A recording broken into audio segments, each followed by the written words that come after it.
Well, good evening, good morning, good afternoon, wherever you are at. I am Keys. I am the K in Back Talk Bros, and we're going to have a show for you tonight.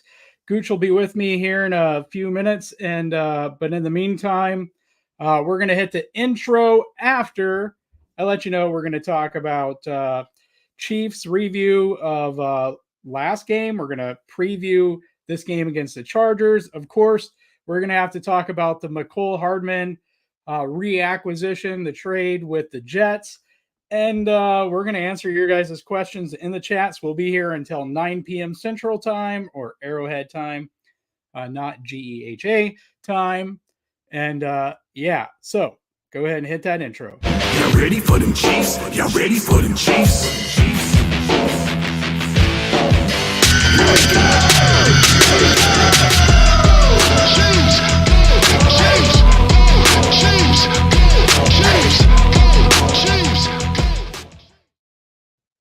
All right, so while we wait for Gooch, I'm just going to go ahead and put this up. We're just going to do a little something here while we wait for Gooch and wait for you guys with your comments, questions, if you have any. We're just going to kind of do this little by the numbers thing here.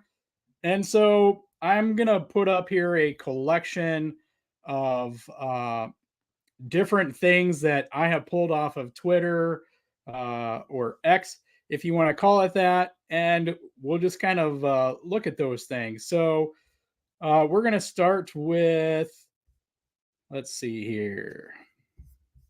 Yeah, we'll start with this one.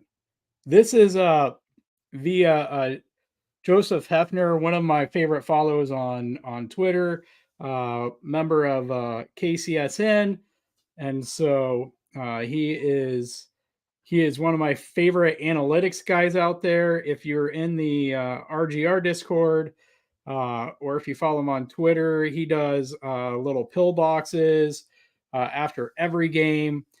He also does a little chart of every Chiefs offensive personnel and how the Chiefs did in a particular game running out of that personnel by measured by expected points added. And he does the same thing with the defense. He looks at what personnel the defense was in and how well they did in that game. So one of my favorite follows here. And so what we have here is the Yak share through 6 weeks. And I'm going to pull up a different tweet that actually has his full tweet of this. This is just kind of the tweet setting it up here because he's talking about Tua and Mahomes have gotten the most overall yards after catch this season. So yeah, we'll look at the kind of the zoomed in part of that here in a second when I can get it pulled up for you guys. And then we can look at this a little bit more. Get it added there. So you can see a Tua there. And that's yards after catch versus total passing yards. So in other words, how much of their total passing yards are coming off of yards after catch? So basically the receiver is gaining the yards. So what percentage of that? And you can see Tua's at 52%. Mahomes is at 57%. And you can follow along down here, up and down here to see what quarterback is at what percent. Like Joe Burrow is also at 57% of his total yards are coming after the catch. Some other ones of note, Josh Allen, 42%.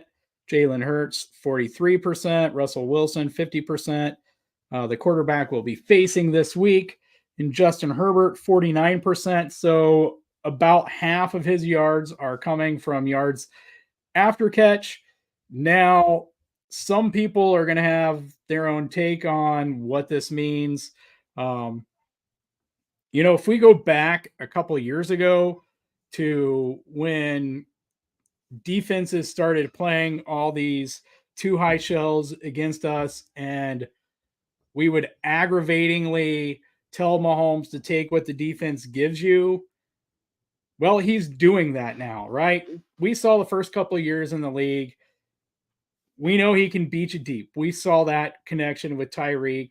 We saw it with Sammy sometimes, even McCole sometimes. We've seen it a few times this year. We know that he can beat you that way. We know all the different ways he can beat you. This is just, to me, this isn't a knock on Mahomes. It is actually a positive because it shows that he is progressing in his maturity. He's taking what the defense gives him, and when you have teams who are, there's Gooch, when you have teams that are playing that far back, you want Mahomes to be getting a good chunk of his yards from yards after the catch. That means the receivers are doing their thing. That means the Mahomes is doing his thing and being patient. Gooch, why do you have my face on your? But anyway, and so yeah, it's totally not a negative here. I'm going to pull up a couple more here. I had a lot more ready to go while we waited on Gooch, but here's another one I'm going to throw up here. And this is another one by Joseph Hefner. It's 2023 QB drop back result value. So this is the quarterbacks in the NFL through week 6 so far. This is like the average. So so you have the drop back result, you have the plays and the EPA. So like there's 5 different results you can have happen right on every drop back: completed pass, incomplete pass. You can take a sack, you can scramble, you can throw an interception.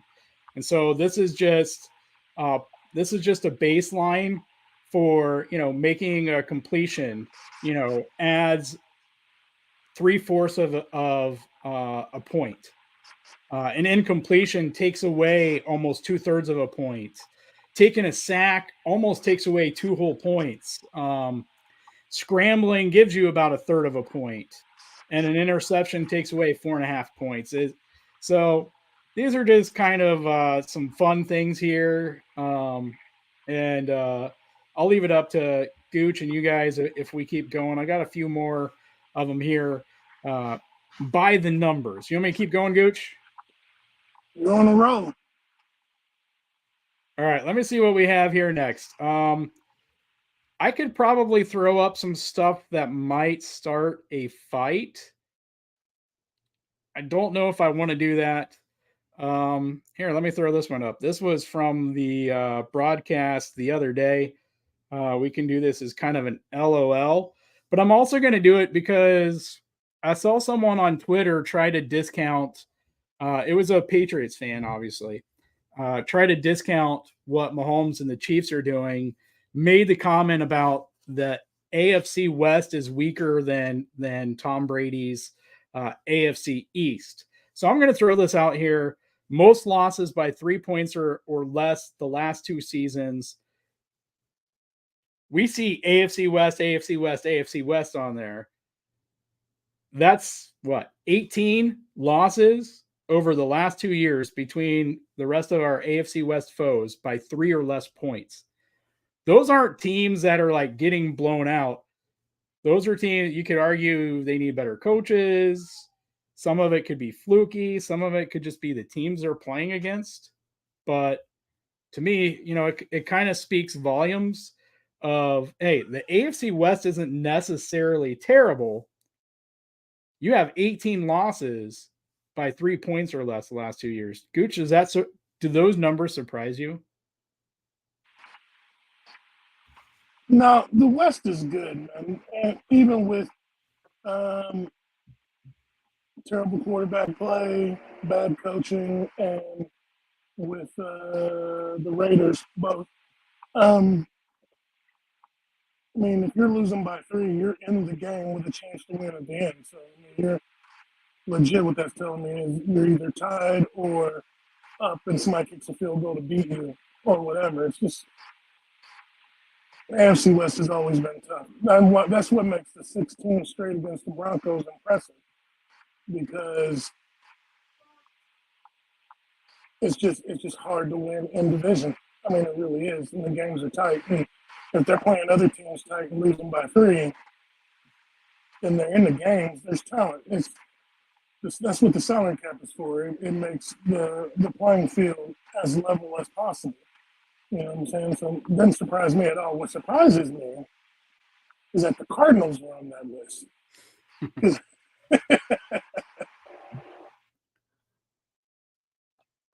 Yeah. Now the last two I'll throw up here, and then we'll move on. These might start a fight. This is ranking offensive play callers after week 6. So this is through week 6 here. And yeah, you're looking for Andy Reid, right? Andy Reid is on here number 14. Does that kind of gel with what we've seen thus far this season? I don't think it's the play calling. What about 3rd and 4th down and red zone? I still don't think it's play calling. I think it's execution.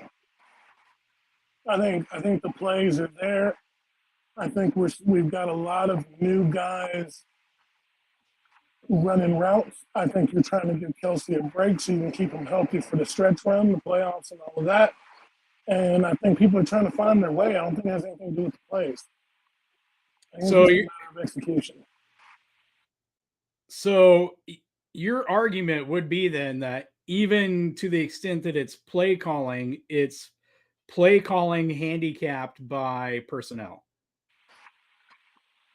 For right now, I think what you said last week is a prime example. I think Kelsey's the training wheels. If you notice, he's not out there every play anymore like he used to be. They're pulling him off for a few plays at a time. I think that's by design. I think it's to get these guys worked in, because even though the season, is 17 games, if you're constantly always just going to Travis and not giving these other guys a shot and throwing those little swing passes to Tony or whatever, even though they're running routes, they're not getting any shots. It's not any live fire. They're just out there in practice and knowing they're not going to catch anything. So I really think that the play calling is there to see what these guys got, get them live action, get them comfortable, knowing that when the game gets faster, like it always does at the end of the year and in the playoffs, these guys are prepared, for live bullets. I mean, think about, and I know we're going to get into this, but think about McColl's first year when we went to the Super Bowl. He really didn't do anything but gadget stuff, really, for the first 8 games of the season. He really started coming on near the end. You know what I'm saying? When they started figuring, okay, we can run this with him, he can break through here, and he started getting more touches. I think that's what's happening here. And even if it wasn't, Reed at 14th is blasphemy. It just is. Well, I think it's a mix of everything you said, but I do think some of it does directly fall on Andy. Hang on. Some of these I could get behind, with Andy being behind some of these names right now, like McDaniel and Shanahan and the guy from Detroit, but Sean Payton, LaFleur, Shane Steichen with the Colts. Are you kidding? All right, yeah, this list is crap. Well, and if you notice on here at this 14, that actually went up 9. So at some point he was 23rd, maybe after week 5. But I think everything you said, but I still think some of it is still on Andy, because, hey, listen, whether it's 2023 or 2022, 2021, 2020, 2019, pick a year, and we have all always been grumbling about 3rd and 4th and short. Nothing has changed this year. We've even grumbled about in the red zone, particularly at the goal line over the years. So, some of that, I think you just have to be realistic and say, some of this is Andy's fault. I think I wonder how much that 4th down fake field goal, to me, that is something that right now it still pisses me off because you waste one player in Harrison Butker, right? You got 11 guys. Let 11 guys do something. But you're putting a kicker out there, so you're wasting one of your 11 guys. And then one of the guys that you have help pushing on that play is your punter, who was on the injury report. Why is he out there pushing? Like, use all 11 guys in the most effective manner possible. I mean, listen, I would be okay if you brought in Derek Nottie, lined him up at a halfback position, and just let him get a full steam ahead and basically act like your fullback, and then hand it off to like McKinnon from the fullback position, or Noah Gray, or whoever you want to pick. At least you're being effective with all 11 guys that way. But you're wasting one guy, and you're potentially putting your punter in harm's way. And it's like, it's frustrating in that the Eagles can operate on such a high level on the QB scrum, right? To the point that I don't call it, I refuse to call it a QB sneak, because there's nothing sneaky about it. Everyone knows it's coming on 3rd and short. Everyone knows it's coming on 4th and short. They still can't stop it, and yet we're trying to get cute. We have to resort to all this trickery, and it doesn't even work. And so I think there's a little merit there, but the other one, and I'm just going to throw this up really quick and we'll move on with our lives, is, if I can find it here, is the defensive counterpart to this one, which I think Chiefs fans, if I'm pulling up the right one, yes, Chiefs fans will be a little bit happier with, maybe not. Steve Spagnuolo at 12th place. It looked like he fell by 2 spots. So last week he was ranked 10th, but not 14th like Andy.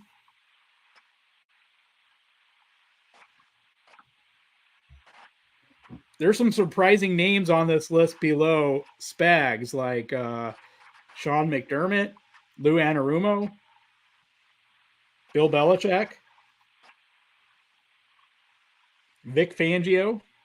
It's weird that they have him 12th after the Denver game, because I said in my top 10, Denver's offense is ranked 8th. And they've been averaging, I think the Chiefs are averaging 26 points a game. Denver's averaging 25. So the fact that we held them to 8 is nothing to sneeze at. I don't care if you think that most of the Broncos' points are in garbage time or whatever. It's still 25 points in an NFL game. And the whole goal is to stop them. So, I mean, to see him, to be 12th when he's commanding a defense that's ranked 6th doesn't add up to me. Right. You know what I'm saying? Like, it just doesn't. But, I mean, it's people who. Now, in all that talking you did about Denver's offense, did you just talk Sean Payton up to his place?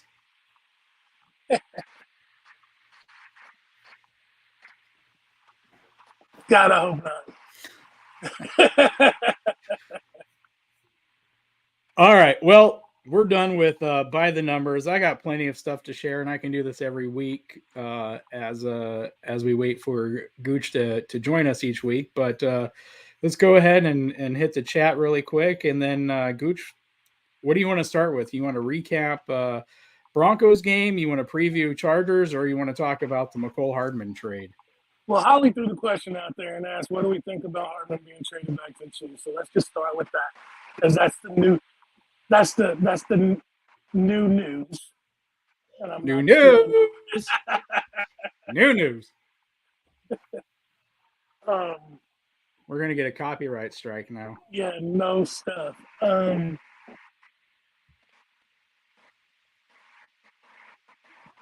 don't know. I'm not sure I like it. I've seen a bunch of stuff on the Twitter about people saying like, and I believe my partner even said this about what it says about the wide receiver room. But then I started talking to some other people, and I kind of agree. Watson's going to be out a minimum of 3 weeks with a dislocated elbow. I think this is more to get Robinson back on the practice squad. And I think that's what he's here for. Kick return, punt return, maybe a couple jet sweeps, but I think that's where he is. I think they brought him back just to kind of because he's been in the offense longer than anybody else, kind of like the vet, but not to really do anything substantial outside of what he did previously. So And I think sorry. I think it also says they don't trust Tony to stay healthy. Yeah, I don't know why they would with that one, but now you said to put we're talking about putting Montrell Washington back on the practice squad. Mm-hmm. See, man, I have a problem with that because I thought he was doing a great job as a returner. Like, I think he is too. But I think what they want is if you're going to return, I think they're going to try and finally get to if you're returning kicks and punts, you're also running offense. And I don't think he has the offense now. So in the same vein that you said about the sneak, taking one guy, like you're one guy not doing anything, I think with Washington, you have one receiver who doesn't know the offense. And so if you wanted to stick well, we have more than one, but yeah, I get what you're saying. right. But I mean, it's like he doesn't know the offense enough to be a valuable weapon yet. You know what I'm saying? So you bring McCole back. It's cheap. You let him run. He has the familiarity with Mahomes. He can tell people what Mahomes likes. But also, too, I think now that I think about it, I think he's going to be the guy that they wanted MVS to be, and I think it's going to open up more windows for Sky.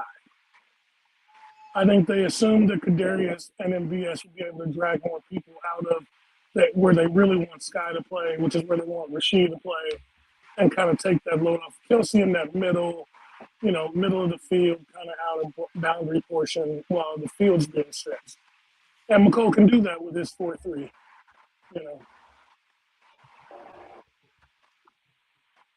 Yeah. What do Well, you think? there's at least a few things that I think you have to consider with this. Let's see. All right. So his base salary with the Chiefs is going to be, it looks like $720,000. And our cap hit for him is going to be 1.4 million. So where I think it makes sense is right there what I just said, the financial part of it. And the other part is I kept hearing Chiefs fans, and I understand why, but I kept hearing Chiefs fans talking about wide receiver trade targets. And I just kept thinking, what's the point? Like, you're not going to trade for a wide receiver from outside of this offense who's going to come in and do anything for you, really. They're not going to make a significant contribution, even pushing it, by the end of the season. Just because getting that offense down. We talked about it last week. We talked about Juju as an NFL vet talking about how hard it was to learn the offense. So you can't expect, realistically, that limits your trade targets that you can bring in for the wide receiver room, right?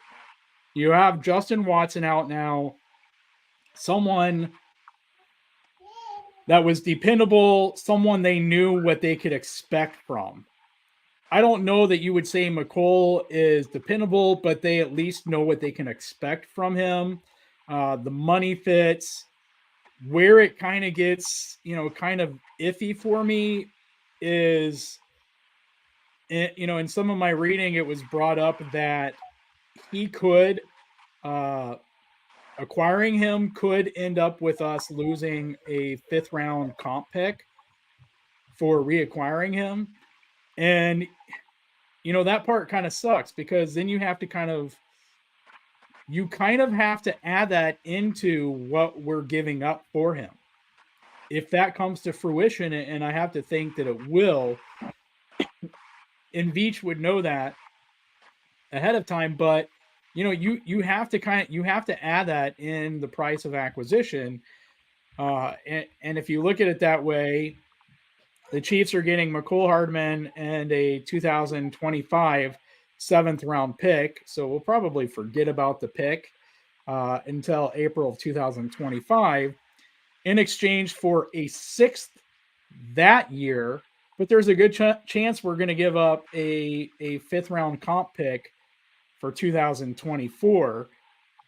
Now, some people out there might say, yeah, but it's a pick that we weren't even awarded yet. It's not like we had it. And so I understand that, but Gooch spotted a gray hair there.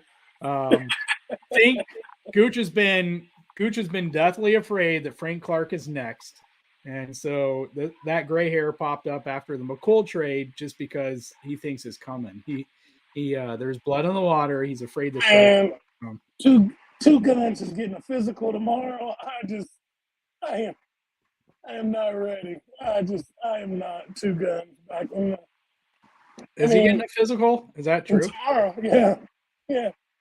I saw on Twitter he said that something about he would be in Kansas City for Red Friday. Well, yeah, because some guy was like, he has a bunch of Frank Clark stuff, so I saw it. He X'd him or whatever, and Frank was like, let's link up Red Friday. But Carrington said that he would be getting a physical on Thursday, and then he tweeted saying that, or X'd or whatever, saying that he'd be in Kansas City Thursday. So it kind of all lines up, which I don't understand why. I understand he'd be cheap, but you got a Minihue coming back. So where does he fit between a Minihue, Karlaftis, Dana, Jones, FAU? I mean, where's he gonna fit? This is the exact question I tried to get Ryan and Dan to answer on the Monday night RGR live stream, and they skipped over my question twice, so I just kind of gave up on it. But that was my exact question because Chris Jones has 5.5 sacks this season. 4.5 of those 5 sacks that came from where? The edge. 4.5 of his 5.5 sacks have came rushing from the edge. You bring in Charles Omenihu, right? So that means it was probably Dana and GK inside for those plays. I'm guessing.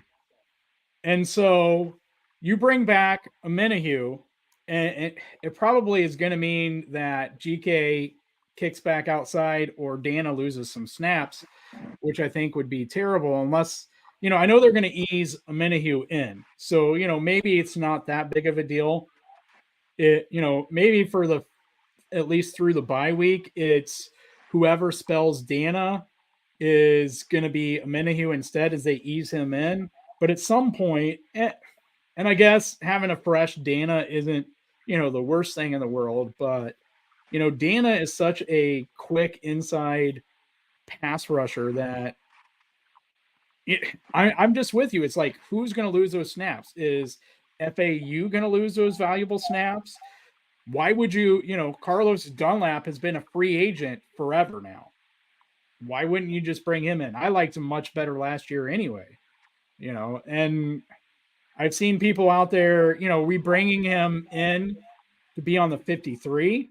Plenty of people said they were completely fine with the idea of Frank being on the practice squad. I don't know. Has he served a suspension for that stuff yet? Is he just going to get to the Chiefs so they can be like, oh, now we're going to suspend you 4 games? You talking about the stuff from last year? Yeah. Yeah, I don't know, but that sounds like something the NFL would do. But Not and, you with so, the Chiefs. You can't help them for the next 6 games. So go ahead and sit. and someone said something about Frank mentoring the young guys, and I'm like, all right, let's be realistic. Okay, do we really need to bring in Frank to mentor the young guys on how to do that spin move and then the half spin to reverse 360 spin? Do we really need him for those two things? I was just getting ready to say that. I was just getting ready to say that. I don't know. I guess if they put him on the practice squad and then they elevated him, if they did that and they had him in case there's another injury or if someone, FAU, whoever just isn't continuing to not get it, or they just bring him up for the playoffs and then, then they cut someone or whatever they do there. I think I would be okay with it. I would still ask why not Dunlap though, because he's still a free agent. And to me, he was the better player of the two. And I know people are out there screaming, Chris Jones's friend, Chris Jones's friend. Well, you know what?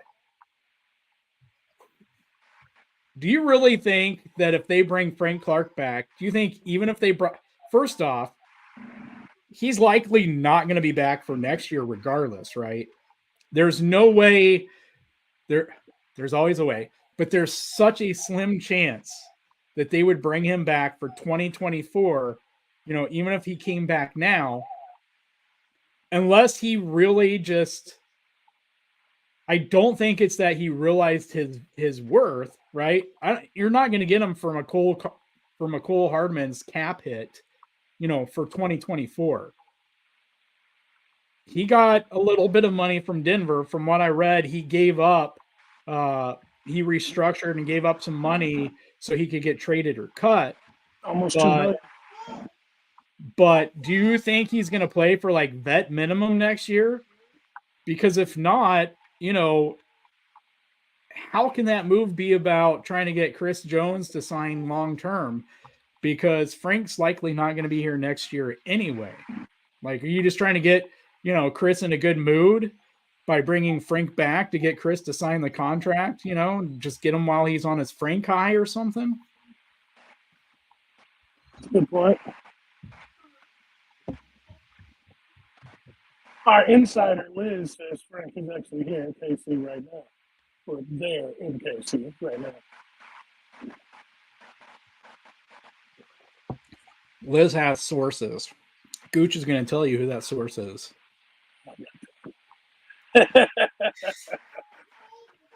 Liz gets a lot of good knowledge. As much as I hate her.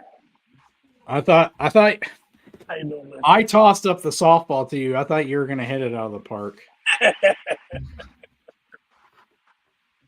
I thought you were going to hit it out of the park. I appreciate the mild sarcasm, Holly. That's what I was cracking up at after I saw that I had gray hair in my mustache. Wait a second. Who's replacing Jones next year? I swear, if you were talking about Frank Clark replacing Jones, you're going to be the first person banned from this channel.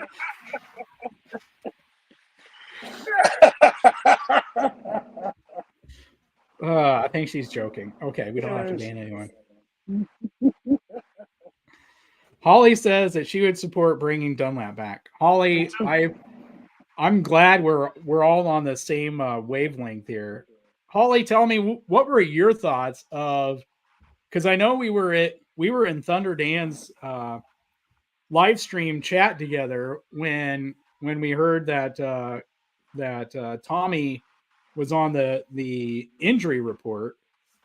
So Holly, I want to know, what was your reaction to seeing him in on that fake field goal as a pusher?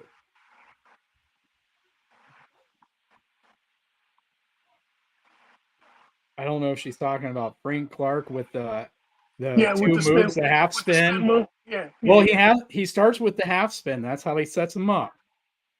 Right? Or is it spin and then a half spin to full spin? Maybe it's just the regular full spin and then that's the setup move, and then his go-to specialty move off of that is the half spin to reverse 360 spin. And usually he gets held there by the offensive lineman who's just like, hey, what are you trying to do here, man? Thanks for making my job easy.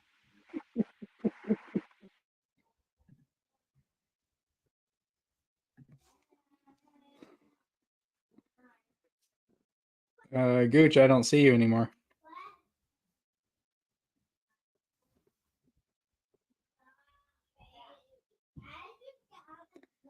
That's true, Holly, but still, and he could have, and yeah, I'm probably going out on a limb here because I hated that play so much. I didn't hate going for it on 4th down. I hated the play for wasting players, and because I think at the end of the day, Patrick Mahomes is the best player in the NFL. And I think on 3rd and 4th and short, the ball should always be in his hands. Like, to me, your 3rd and 4th and short play should basically be Mahomes bootlegging, right? Someone doing a drag from the left side, Mahomes doing a bootleg to the right, and running back, tight end, somebody over by him in the flat. So the Mahomes has the option to either run or pass it, have the guy in the flat turn into a blocker for him, to let a defensive player rush Mahomes, and then you just throw it to that guy in the flat, or you throw it to the guy on the drag. Like, to me, that's basically the play. That was kind of like the Henne play, right? And the play we did against the Browns, even before Mahomes got hurt. I know we've run a play similar to that a couple times, and so to me, that's what I'd rather have. I want Mahomes to have the option to throw it or pass it. And I want that option to come not in the form of an RPO or a read option. I want it to come while he is doing a bootleg. So I basically want it to be a pass first option where he can take off and run, because we've all seen how good he is at scrambling.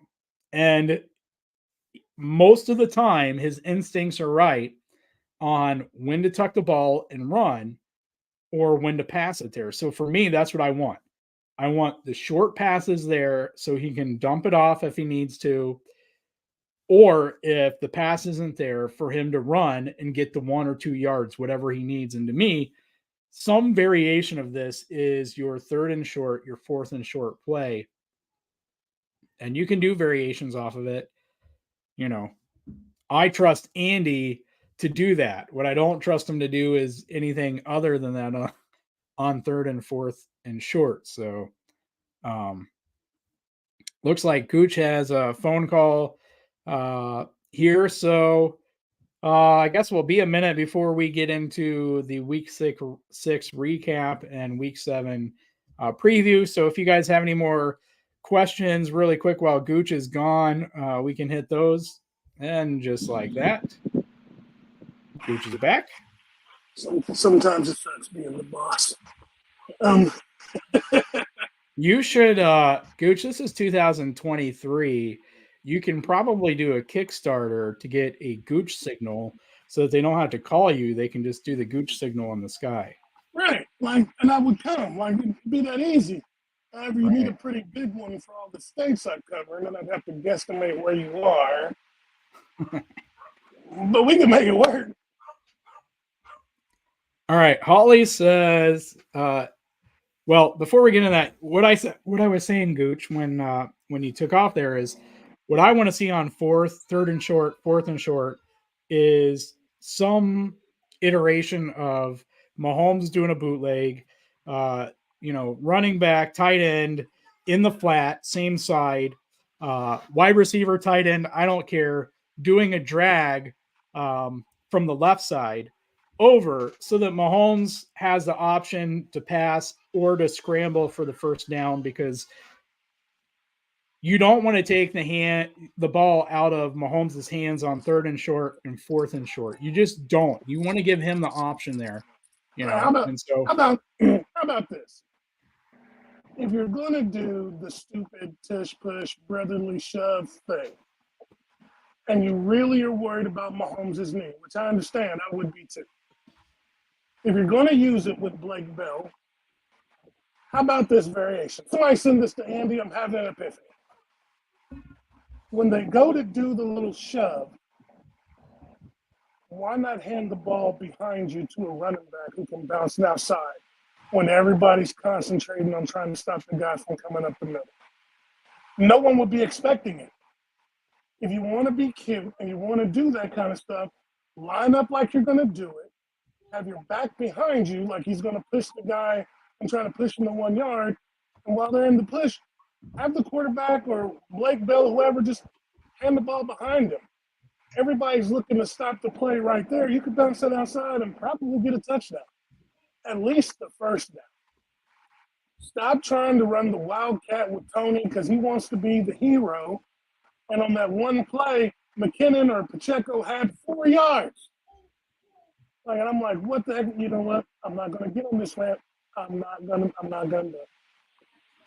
We're going to be pleasant because it pays to be nice. hey, Daryl, I just come back to think about the other offenses we face. If I'm sorry.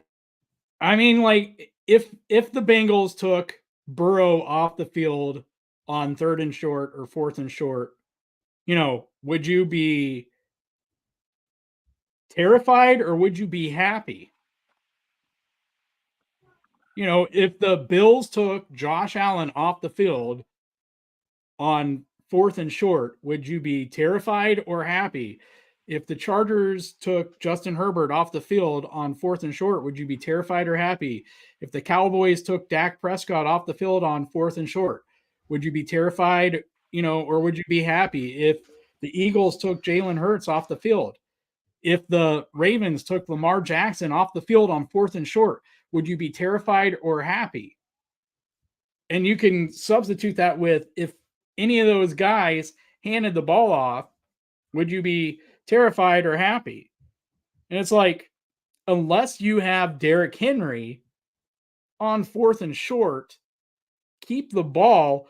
All those guys that I listed, I would rather you keep the ball in their hand, because if my team's on defense, I want you to hand it off. I don't want the ball in their hands. I don't want to know on 4th and short that Josh Allen is going to have the ball. I would rather them hand off. They might pick up the first down, but I'd rather that than Josh Allen have it, because it's much easier. Lamar Jackson, any of the guys I named, it's so much easier if you give them a pass run option, more like a pass scramble option, And so for me, that's like the hardest play, because even if you stop the pass and you see the quarterback take off, if you design that pass properly, we've seen it multiple times where you have like the fullback or tight end or, even your halfback chip the rusher, right? And you'll see the guy coming right for Mahomes. He gets chipped. He lets that guy go, that tight end, that fullback, that halfback. He lets them go and keeps coming to Mahomes, and Mahomes just sidearms it around him to that person who's now the receiver. So like that would be my preference. Unless you have a Derrick Henry that you can hand the ball off to on 4th and short, or a quarterback that you can trust to just do a QB sneak, which apparently we don't have on this roster, and apparently our tight ends aren't capable of it either. Even the Wildcat play. Like, I like that Wildcat play in certain situations, in certain games, but in a high leverage situation, I don't want Mahomes lining up at wide receiver. You know what I'm saying? Like, I like the idea of having Travis and Tony and Pacheco, or whoever it was, whoever the three were, back there, in certain situations to just stretch the defense. But most of the time, I don't want the ball out of the best player in the NFL's hands. And some would argue already the best player in NFL history's hands.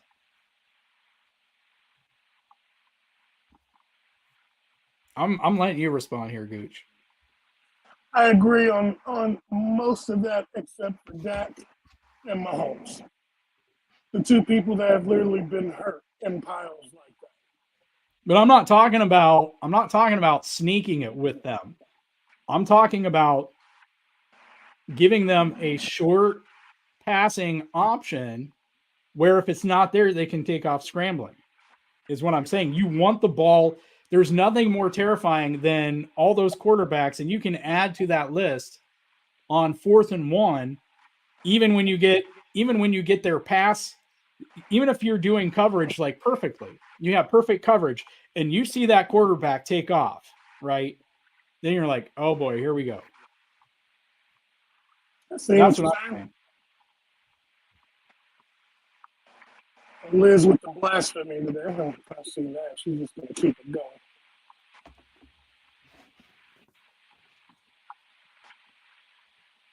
Did you see the video of the little girl when the mom asked who her favorite Chiefs player is, and she answers it saying Taylor Swift? I have not seen the video. I don't think. But that's funny.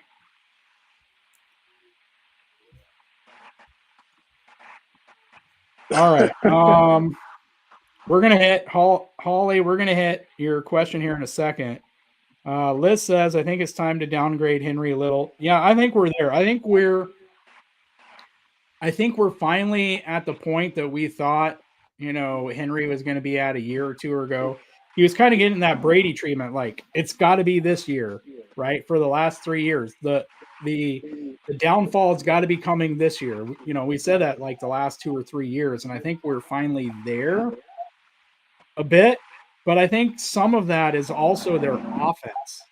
We will not disparage the King because he has more touchdown passes than Tannehill. Maybe he should be their quarterback.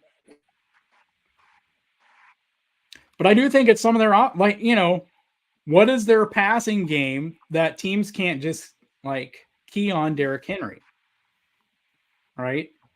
Like on Dan Talks Football, on Dan's show, I think I asked this question a couple of weeks ago. Where would you trade him to, right? If the Titans are at the trade deadline and things aren't looking great, and they were to trade him, where are places you would trade him to? And one of them that was thrown out, I don't remember if it was me or someone else, was the Ravens.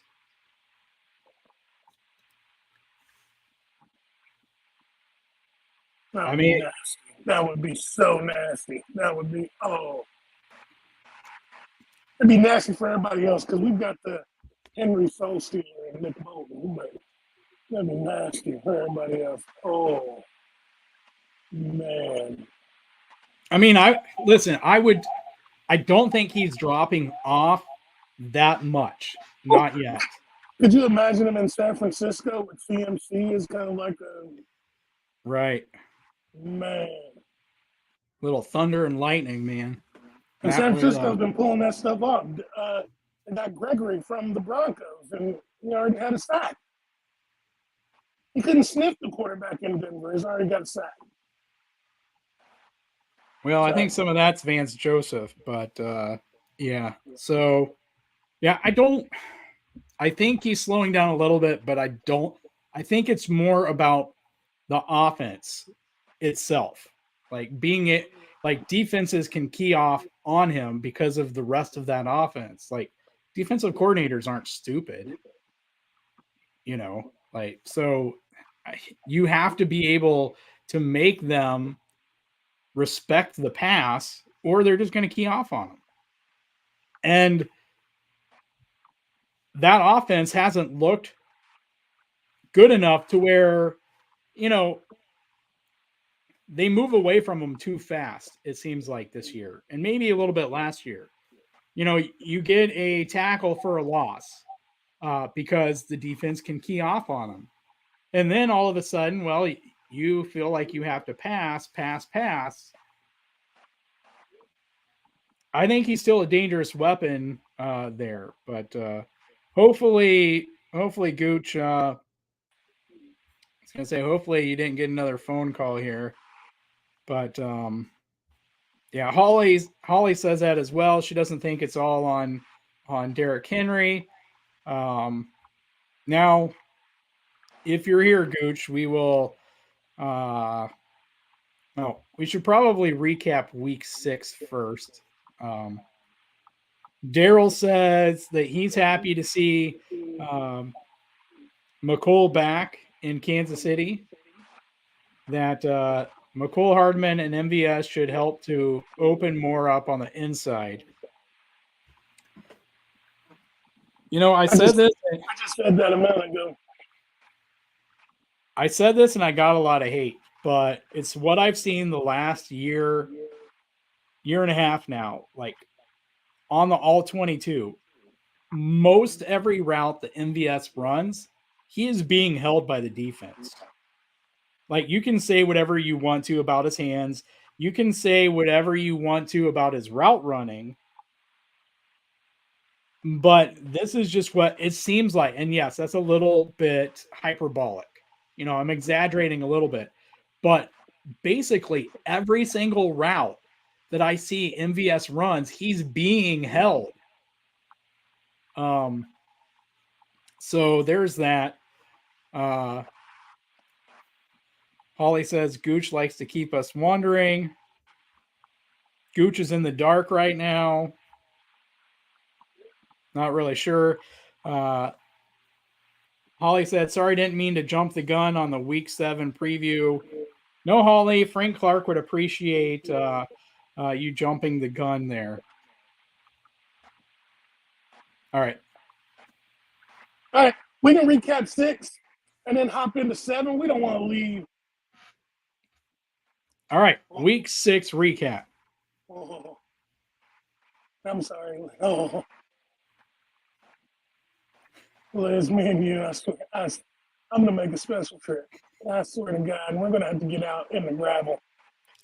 Gooch, I'm gonna set this up for you one more time. Gooch, who is Liz's source? Look down. Think about it for a second. That's your hint. Oh, nah. See, you can't have Holly.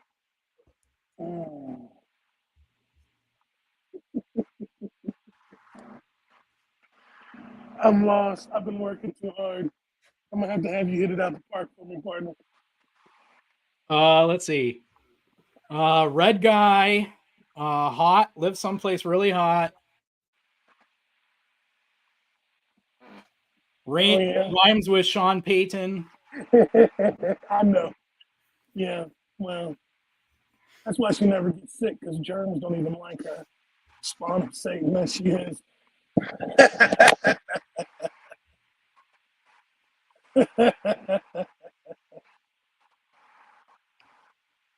I know, but I'm still, see, I wonder if it affects my pretty, because it's not coming in like where I'm salt and pepper. It's like little strands here and there. And I know it's stressful.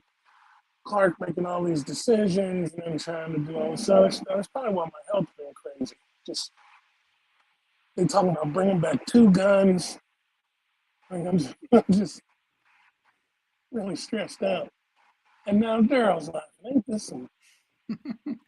you think you have some friends, and I guarantee when Aaron watches the replay of this, he'll be laughing. I don't know why I like you people. Okay. Recapping game 6. You start. I'll join. All right. I'm trying to remember now. It's been a week. So, you know, I made the joke about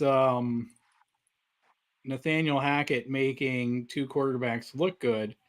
Listen, you know, I said this on the RGR after game stream, and we like to make fun of Russ. You know, we even like to give Sean Payton crap. But I didn't think that Denver's offense looked that bad most parts in the game. There were moments that a bend but don't break defense did what it's supposed to do. Their offense looked pretty good at times, and then they would make a mistake, right? And that was a big part of their game. If they can straighten that up, I think Denver can be more respectable. But at the same time, that's not to take anything away from our defense, because that's the whole point of a bend but don't break defense. And so I'm excited to see what this defense is by the end of the season. Adding a Minihue now to it, we don't know how much he'll be there.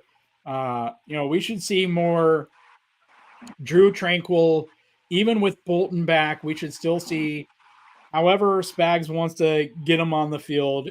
Chanel has had spurts of some high-level play.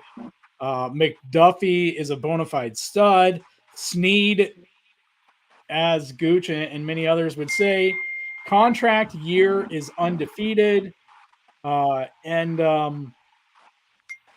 just a matter of, like you said, Gooch, what do we do with if we bring in Frank? Where does he fit into the picture? Offense, obviously, Rashee Rice looked fairly good, kind of pulling away. Not that he looks like a complete stud, but pulling away from the receivers and the who's going to be the guy to step up sweepstakes. You don't want to lose Justin Ross. I know Justin Ross has kind of taken over the clutch playmaking Dan Sorensen role of the white guy that everyone wants to hate for being on the 53-man roster. But he actually served an important role in this offense. But, we'll see now how fast McCole Hardman can come back, what role he's going to play. There was some run or pass blocking issues that are still going on, and that Andy Heck and the offense are going to have to figure out. It has been multiple weeks now.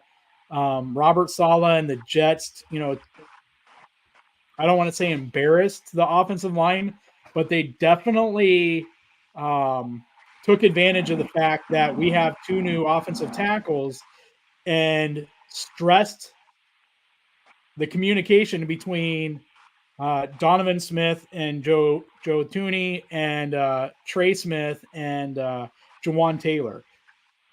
Brian Flores did the same thing the next week.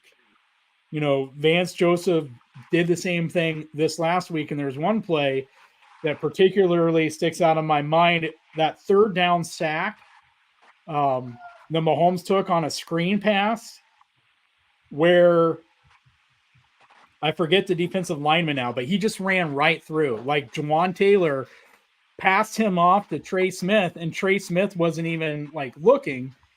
And I heard JT O'Sullivan of the quarterback school say, from his experience, that was probably on Trey Smith, even though it looks like, you're looking at Jawan Taylor, right? We're looking at it from far back.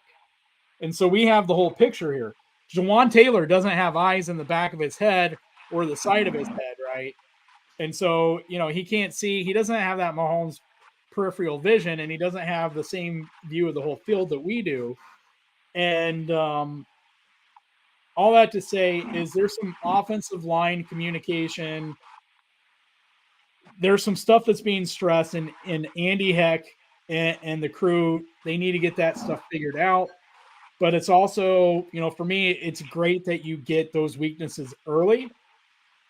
And I'm happy we're 5-1. If you told me that we would be 5-1 and our only loss was to the Lions, who, I picked as the NFC representative in the Super Bowl, and I thought this was going to be like a 54-51 shootout type of game, because I thought both defenses were going to take towards the end of the season to come along. If you told me that had been a 1-point game, Gooch, and we weren't even going to have Chris Jones or Travis Kelce, like I would have taken that. I won't take a loss, but I would be much less angry with losing that game by 1 point. And Sammy Watkins 2.0 gifted him a pick six. Yeah, that's completely true as well. And I don't know if it was the Lions media or what, but I saw it looked like it was from the Lions media page, calling Kadarius Toney the Lions player of the week 1 player of the week. That's good. I don't know. I don't think it's funny, but you know, I'm gonna throw this up. Gooch went dark on us again. I'm gonna throw this up really quick because it goes right into what I just said here. I think that's the right thing. Add this to it. This is Ron Kopp of Arrowhead Pride, I believe. Only 3 teams are top 7 in both offensive yards per play and defensive yards per play this season. The 49ers, the Lions, and the Chiefs. Of those 3 teams, Kansas City's 1-point loss to Detroit without Kelce and Jones is likely the best loss, right? So these are the only 3 teams that are top 7 in both offensive yards per play and defensive yards per play.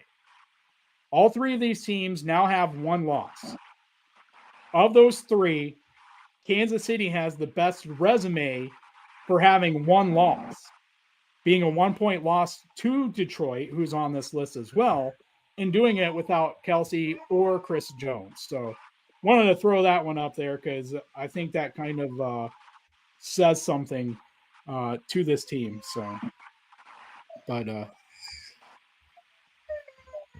anyway, I don't know if Gooch is going to be back here or not. Someone check to see if there's a full moon out, because there seem to be a lot of calls or something coming in. Like I said, get the Gooch signal. Everything will work a lot better. Holly asked, where is our defense ranked? It depends on how you rank it, right, Gooch? Yeah. Right now, based on the NFL's metrics, they're ranked 6. But that is like points per game, DVOA, points per play, yards per play. Right now, I think it's points per game right now, because they're the only team that hold. They're the only team to hold every team they face so far to 21 points or less. Nobody's done that other than them. Also think as far as like their what is it? What is the QB percentage or whatever on pass plays, whatever, is one of the lowest, because the secondary is flying around. And I think the linebacking core should be Tranquil, Bolton, and that's it. Gates will be coming off the bench. Tranquil filled in nicely for Bolton while he was gone. And he covers. And have we really recapped week 6 yet? Are we going to do 7? Where are we at? I did my part of week 6, I think. So it's have you did your recap of week 6? I like the fact that my basic takeaways from week 6, and I'm gonna keep it short and simple. We moved the ball between the 20s from 20 to 20 really, really well. And I think we were trying to figure out what to do with the end zone. 1 for 5 in the end zone is very uncharacteristic of the Chiefs. But when you're learning and trying to figure stuff out, I'm okay with it. Defense was flying all over the field. They looked good. Aside from the miraculous catch that Sutton had in the end zone, we basically kept them shut out for the whole game. So defense, it's weird when you're talking about Kansas City Chiefs game and the defense is carrying the team. But I like it because I really think the offense is going to figure it out, and it's going to be scary good when it really counts. Yeah, 100%. And it goes back to the whole Travis, training wheels thing. Like, that injury which was important for that week 1 loss because it happened like what 2 days before the game. Yep. So you already have your game plan, your plays, you have your install done for that week, right? And we know that Andy and Matt and everyone had been working on that one for some time, right? Because Andy's week 1 record speaks for itself. So I just think that you have Travis as the training wheels. You have this defense that was farther along than at least I expected. It's not that I expected them to be bad. They just took like a big step forward, in my opinion, from the end of last year to the beginning of this year. And I was expecting like GK to be better. I was expecting to see McDuffie be better. I was expecting those guys to be better. I was optimistic about bringing in Mike Edwards. Hey, Mike Edwards did pretty good in that Broncos game as well. So there's a lot there.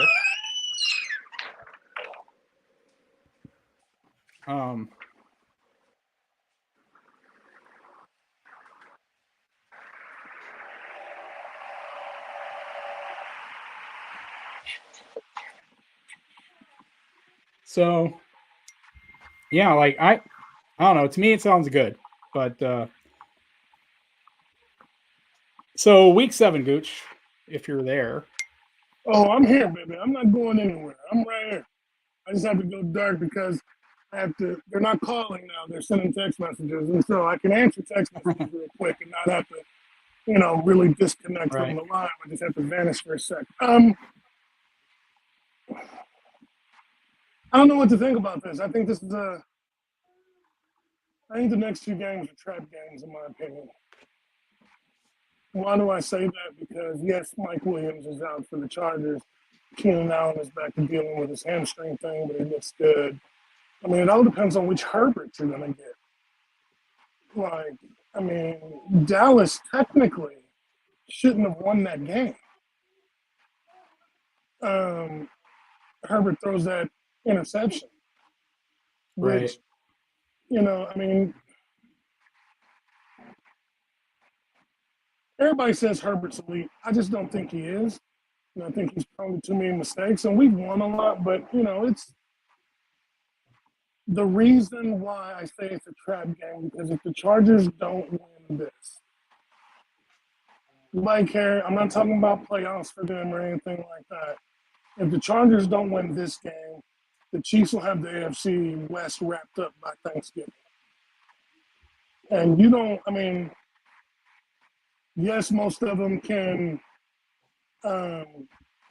still make the playoffs if they don't win the division based on record, but you don't really want to be out of the running for that early. That kind of deflates your team if it's like, well, we're just going to be chasing the Chiefs the rest of the year anyway. We can't win the division. What's the point? I think they're really going to try and stack up. Plus, they don't want to be behind the Raiders.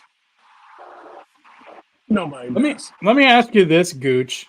If the Chargers, right? Because I think we agree that this is a cornered, wounded animal scenario, right? Like, right. This game almost feels like Brandon Staley's job. So let me ask you, if the Chiefs win this game, how long is Staley's leash? And if they continue to lose games leading up to the trade deadline, would you have a fire sale, or if not, would you trade anyone off that roster, and or would you go ahead and fire Staley at the trade deadline or bye? I don't even know when their bye week is. Would you make any kind of moves, whether coaching or personnel?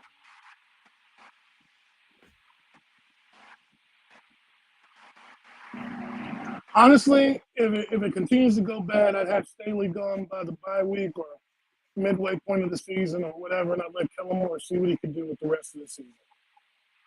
On top of that, if we're not going to make the playoffs, then I look to see what I can get for Eckler.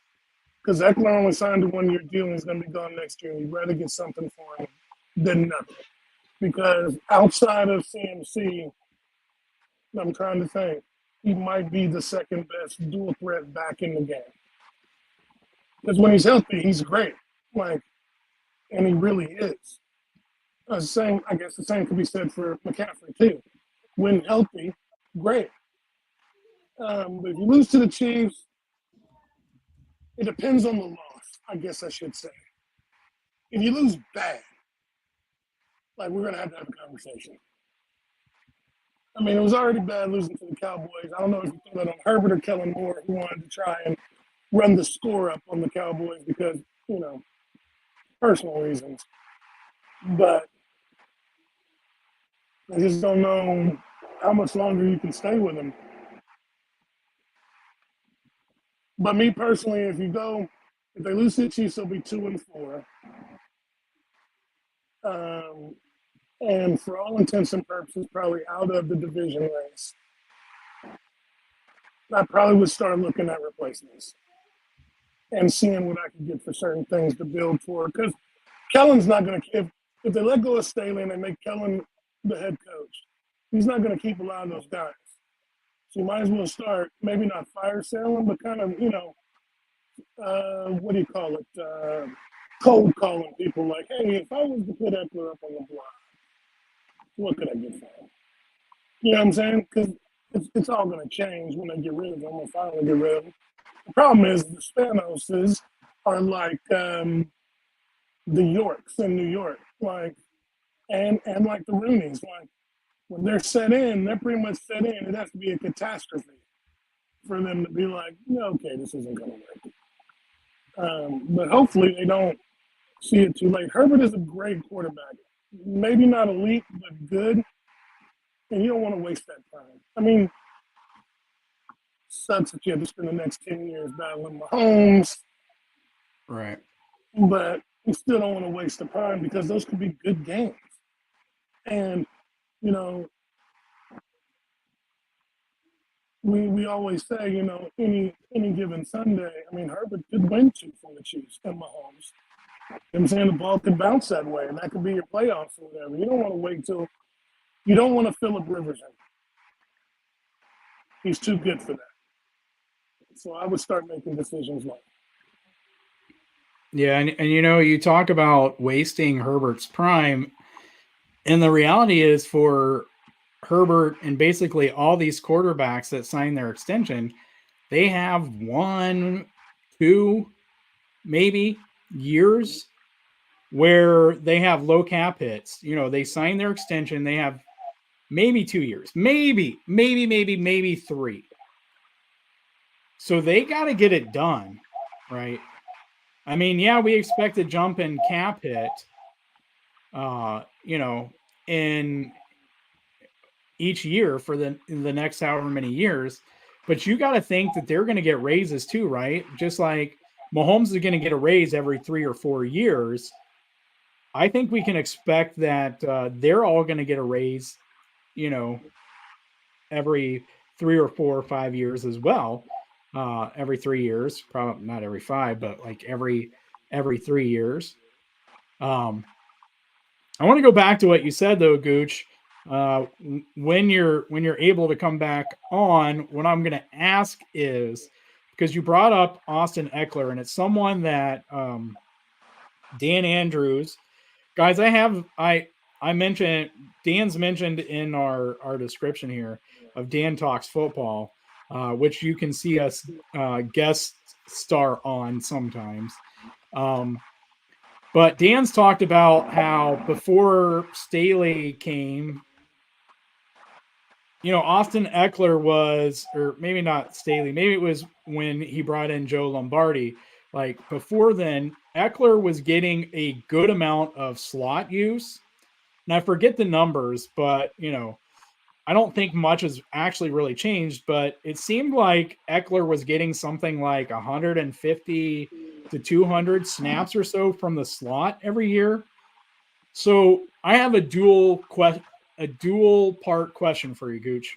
One, who would you trade him? Like, what team or a couple teams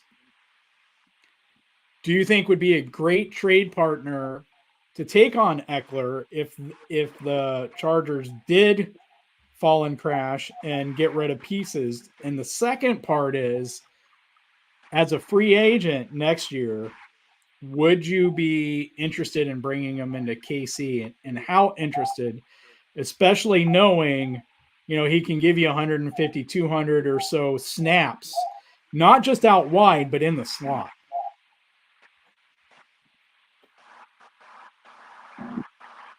Trade partners, I could see him in Tampa.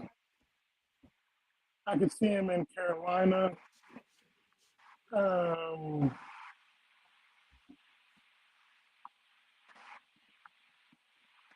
I could see him spelling Saquon in New York. Buffalo could use a running back because they didn't sign Leonard Fournette. I mean, there's a couple, there's a few teams there, but if I had the chance to bring him to KC, absolutely. Younger than McKinnon without the knee injuries. I mean, yeah. And he's a proven commodity. It's not like you'd be bringing in somebody that, one, isn't familiar with your team, even though he may not be familiar with the offense. He's familiar with your team, the guys on your team, so he could seamlessly fit in the locker room. And he's a proven commodity. I'd bring him in and let him be the new McKinnon to Pacheco's, horse. And I would trade Clyde. I'd do that at the trading deadline, but that's a different story. See, I would almost be like, keep McKinnon, right? And part of that is, again, is you can use Eckler in different ways, right? You can keep McKinnon back to pass block on third downs. You can use him out of the backfield, but it opens you up to use Eckler because you can use him out of the slot, right? It opens up this offense. And hey, guess what? What happens if you can use a player like Eckler, kind of what I guess in the role that we were wanting to use Dexter McCluster in, that we were wanting to use, and don't slip out of my head now. Come on, Gooch, help me out here. The kid from Oregon. Oh golly! Now I watch Dan's show too much. Little black I liked him on this team, and I couldn't even. Man, I liked him coming out. I really liked that pick. They just didn't know how to use him correctly. You're gonna have to look it up, bro. The Anthony Thomas. Dak. There we go. All right. Once you say the name, I knew we were gonna have it. Like, all right. Maybe, I don't know. Would you say maybe the way that they have been wanting to use Sky Moore? But imagine. All right. So imagine it's third down, or even fourth and short, since we were talking about it, and you have Jet McKinnon back in pass pro next to Mahomes, and you have Austin Eckler out in the slot. In this scenario, maybe, so you have Rashee Rice. Maybe by then, Justin Ross is actually on the field, and and it's proving it. Now imagine Mahomes has the ability to motion Eckler back into the backfield. Now on his left, he has Eckler, and on his right, he has McKinnon. Like, you can have a lot of fun with this offense. All I'm saying. Yeah, that's true. So I like that lineup too. That's nasty.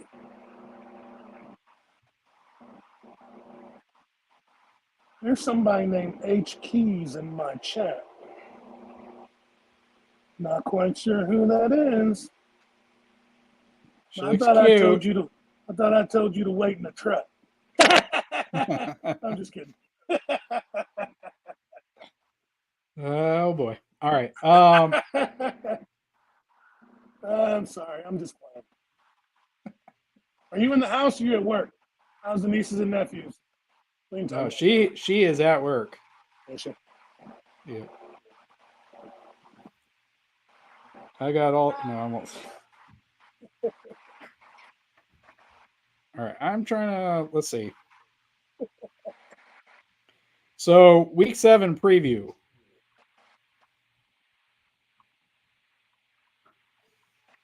What do you got, Gooch? You want to score? I think as long as Spags is calling up the defense the way it is and they continue to fly around, I think the game's going to be. I think it's going to be a fun game. I think really all they need to do is figure out their red zone problems, and this team is fine. This could be, again, I really think they're kind of just playing right now. It's still semi-vanilla. And I don't mean that as if like they're not trying to win. I just mean like as far as the routes they're running, they're the same routes. They're not doing anything different. And I think they're just trying to get to the bye. Right. And then because for them, the bye is weak. What they'll be if they win the next two, they'll be 6-7-1. So 8 games in, and then they'll start putting their offense together and utilizing everybody correctly. And I think, like Daryl said, like we said, I think McCole coming back and helping MVS stretch the field opens up the middle more. And I think you just start seeing, more of this offense start to develop. I mean, Veach even said himself, we've got packages for Ross. But if you notice, Ross hasn't only been in for 2 or 3 plays a game. He's not even in packages. He's just out there running a couple routes.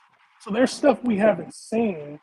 And I think they're just trying to make sure they're as healthy as can be going into the bye before they have to, bear down because it's going to be nonstop, for another 8-9 weeks and then the playoffs.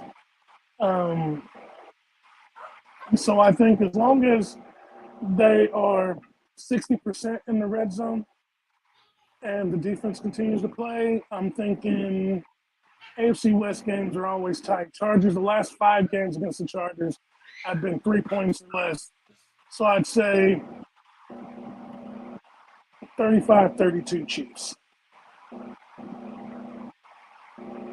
Okay. So, you want to do your Kansas City wins if, without saying they step off the plane? Kansas City wins if they figure out the red zone. And, there's a lot of things. If they figure out the red zone, if Andy doesn't try to get too cute on 3rd and 4th and short, and the defense continues to play well, they'll win. Okay. Yeah. I think that I think they got to figure out the end short, right? They just have to. Man, it seems like these games are always tight and they always come down to Travis making a huge play at the end of the 4th quarter or in overtime. I don't know because our offense or our defense looks way better than they have in the past. One of the things that kind of gave me a chuckle was there was a tweet in the Chargers Cowboys game talking about how far like the average depth of from the line of scrimmage the Chargers defenders were going against the Cowboys, who were notoriously running very shallow routes, which is something that would always kill me when Spags would do it. So I hope it doesn't happen in this game on our defensive side of it. But yeah, I'm looking for the defensive line to wreck this game. McDuffie and Snead continue to make some big plays out there. We need Bolton to be healthy. We need Tranquil going up against his old team. Gay and Chanel. We need the linebacking crew to shut down Austin Eckler. And Yeah, I mean, listen, make Brandon Staley outcoach you. He's not he's not really capable of doing much. And so yeah, but hey, I want to shout out some people really quick here who have entered in. Maui's with us. Maui, we're glad to see you here. Um, Kansas City Area Youth Jazz Inc. I believe. Correct me if I'm wrong. Is it's Charles, right? Maybe signed in under a different account here. I believe it's Charles.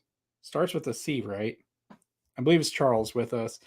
Holly welcoming everyone in. Not suspect at all, Holly. Not at all. All right. Lots of love in the chat here. Holly says, out of all the AFC West opponents, the Chargers have given me the most headaches. We answered that. What's the key to winning against the Chargers? Let's see. Christopher. All right. Sorry about that. I knew it started with a C, right, Holly? I feel like one of those TV psychics now, right? The first letter is. All right. So the question is, don't you think the Chiefs defense is better than anything Chargers have seen? Gooch, what do you think? Do you think that our defense right now is better than the Cowboys defense? I know from like an individual player perspective, not that Chris Jones can't wreck up the offensive line, but because Micah Parsons is so athletic, he's such a freak, right? You might put Micah Parsons and Myles Garrett. I mean, those two players are such freaks of athletic freaks. And so if you go back in that game, the Chargers were avoiding Micah Parsons.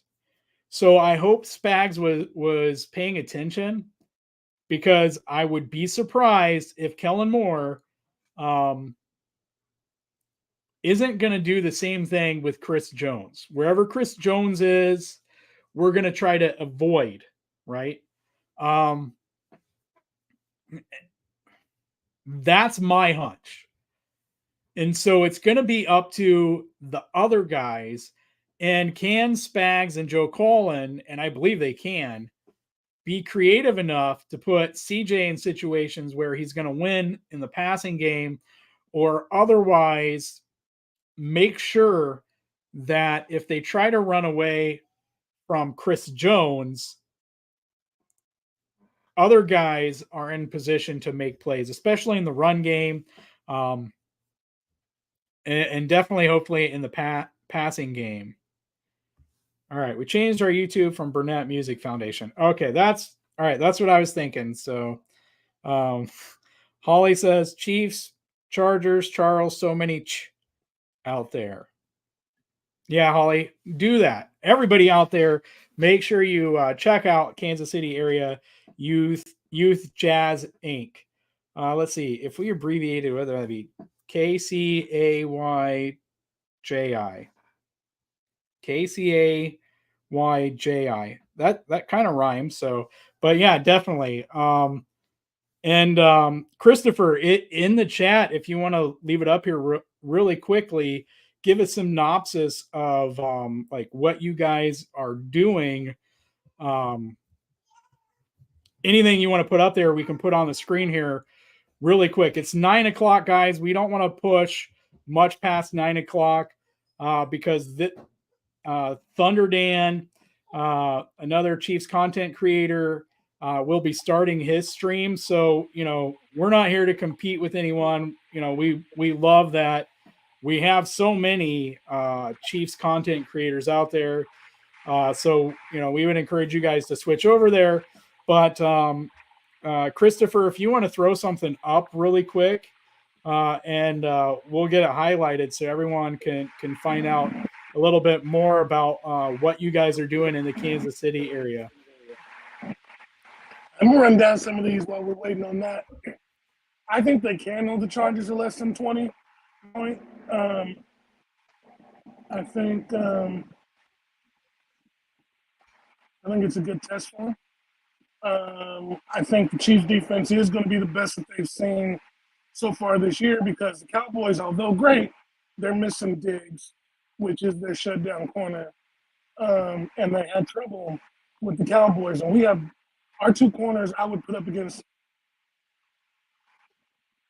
I'm trying to think, pretty much most in the league with McDuffie and Snead. So I think it will be tough for them. I used to play jazz when I was younger, so I absolutely love that somebody is dealing with youth jazz because it was an outlet for me. I played on 18th and Vine in this band called the Count Basie Orchestra. And we played at the Plaza 3, which is no longer the Plaza 3. It used to be a jazz down on the Plaza. Where'd you play, Gooch? I played the trombone. And I loved it. I still have one, believe it or not. I still tinker every now and then. So that's cool. If you guys, I will support that. If you guys have like a fund or something like that, I'm big to donate for stuff like that. I think that's cool. And everyone in the channel, if you guys can help us get to 500 members, Gooch will bring his trombone on here and he will play something. Hey, you know what? Yeah, I'm with you, Gooch. I played jazz band, and I was in jazz band in high school, saxophone. So for jazz band, I went to a small school, so it was like basically whichever was needed. So I played alto, tenor, and bari throughout my 4 years of high school, and I was going to play in college. I actually got onto the jazz band in my community college, I think because of like a jazz contest that my school was a part of. But, I've shared this on my personal Facebook, but the jazz instructor there, he was trashing another, one of the other players who also, was from my school. And so, when he wasn't there, and so I just can't, I'm someone that's like, if you'll do this or say this behind so-and-so's back, you're going to do it to me. You're going to do it to, anyone else. And so I left. I love jazz. I'm not some big aficionado, but I loved playing jazz, and I love learning more and more jazz now. And so, yeah, we're happy and excited that you follow the channel, that you're here. Again, if you want to throw something up here, and Maui says, Gooch strikes me more of a sax guy. Maybe that's because Gooch tries to come off as like smooth and like kind of a romantic player, kind of how saxophonists kind of get stereotyped. I don't know. Holly says, off topic, but took bass lessons for several years from Johnny Hamill, bassist extraordinaire from Kansas City. Tried jazz, but never pursued it. Wish I had. And Holly, you are or were in a band, right? Or was I misreading like Twitter pictures or something? Holly says, I'm sure I've seen you play before, Gooch, pre-BAK talk days. And Maui, Gooch, says Bolton is not better than Tranquil. You're right. First of all, Ali, you sure you seen me? That's probably have. Secondly, I'm really about to age myself. Maui, I did play soprano sax, but the trombone was the one I was most in love with. Now, I can play the soprano sax, but it was Kenny G is the reason why.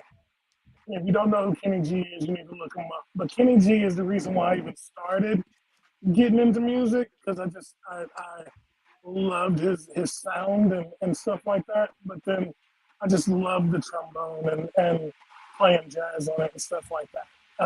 And so that's kind of stuff with. Now I can whip out the sax and still, belt a few notes, but yeah, yeah. Now that's one sax that I've always wanted to play for the same reason, but I've never got to play soprano sax. But it's funny because I think we were in like third or fourth grade when we were like introduced to instruments. I'm sure it's much earlier now, and I wanted to play. And don't laugh at me. I wanted to play the French horn. Like I always thought the French horn. I always thought the French horn was so cool, but it's like the See, but school is based. you can play the French horn. You got those thin lips. See this right here, these lips right here would like lock up on that thing on that mouthpiece. Almost made this non-family friendly. I just couldn't do it with these lips. I just couldn't pull it off. There's a lot of people who don't know Kenny G. Holly. You'd be amazed. I went to. There's another one. Most people don't. I'm age myself again. I was in.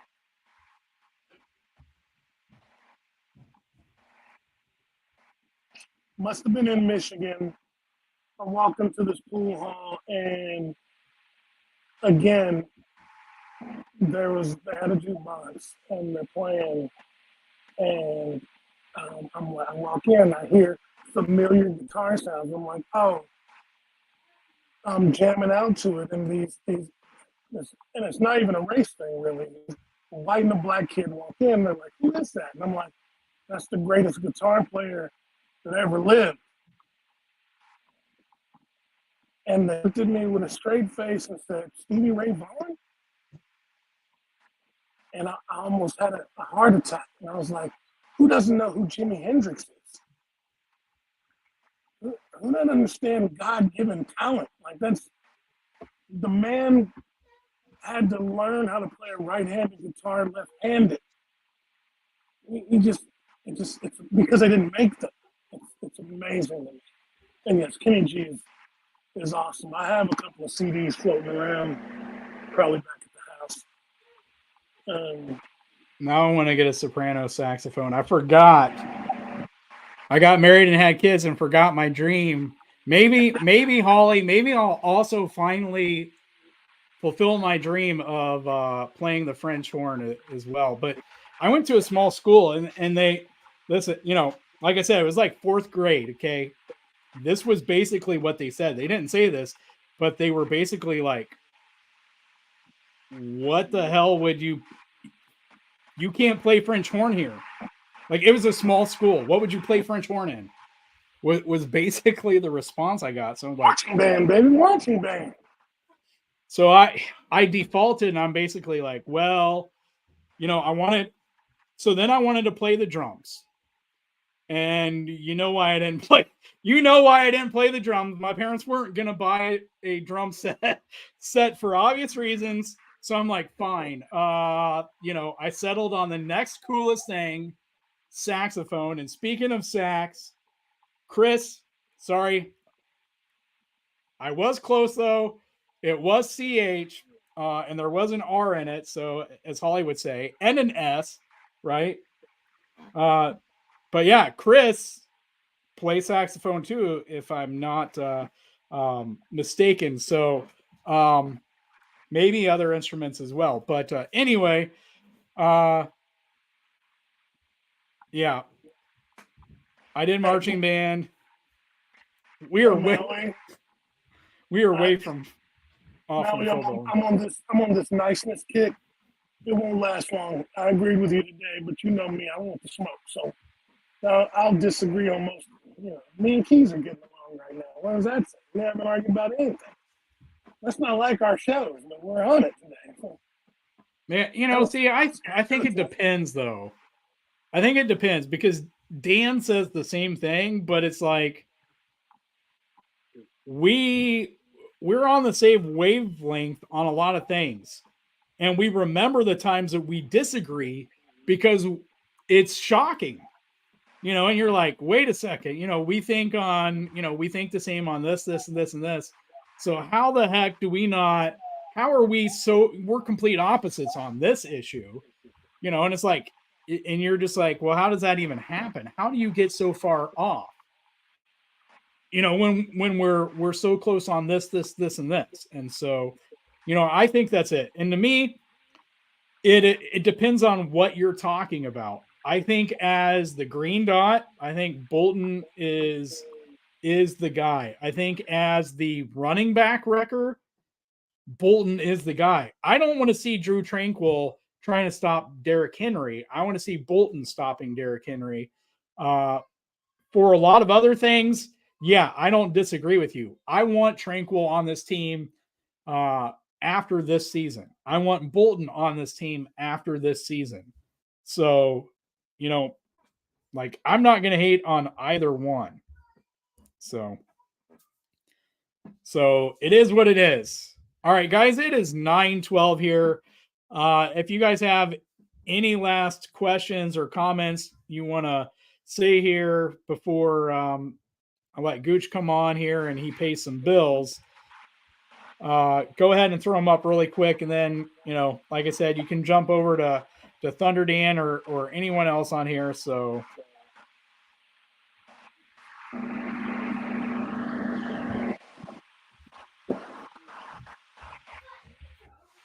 go ahead, Gooch. Let's pay the bills. We're glad to be back. This is the second one. We're going to make this a weekly thing, so this is awesome. I'm glad y'all are here. Checking us out. We appreciate you. I'm doing something every week on Tuesday. Me and Keith will be here every Wednesday through the season, and about after probably the same. Appreciate every last one of you. Make sure you tell somebody you love them. Take care of yourselves, and if you happen to come across an old movie named Kansas City, there is a part in there where they're in a jazz club and it's smoky. That is the Count Basie Orchestra. Only we didn't use that in the film, but there's a young trombone player in there. That's me. Playing a young James Johnson. Check it out. Other than that, I'm glad to see you. Hope to see you next week. Get the theme music. Yeah, Gooch, you want to type that in the chat for them to go look for it? Oh yeah, absolutely. And while Gooch is doing that, just a reminder again, 7:30 p.m. Arrowhead time, Central Standard Time, till about 9 p.m. And if we have to bump it up to 7, if we're finding we're going over, kind of like we are tonight, if we find we're going over constantly, we'll bump it up and do 7 to 9 to get 2 hours in there. But anyway, so Gooch put the movie in there. I guess just Google it, Holly. Anyway, we want to thank you guys for being here, being a part of the show. Everyone asked some great questions, made some great comments, and we want to thank you guys for your time. And, as Gooch said, tell someone you love them. We thank you guys, and we'll see you next time. You got your team, and we got a kingdom. Ready for war, we score and win. We're the Super Bowl champs, the king of the hill.